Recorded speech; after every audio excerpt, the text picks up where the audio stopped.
ముందుగా ఈ వీడియో ఒకసారి మీరు చూడండి.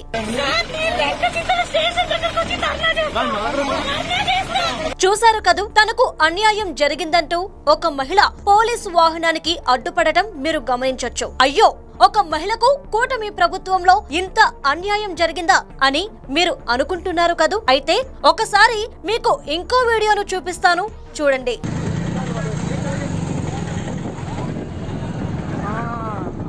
వెళుతున్న కారుపై ఒక వ్యక్తి పెద్ద కర్రతో ఎలా దాడి చేస్తున్నాడో చూశారు కదూ. అతగాడి భార్యే మీరు ఇందాక చూసిన మహిళ.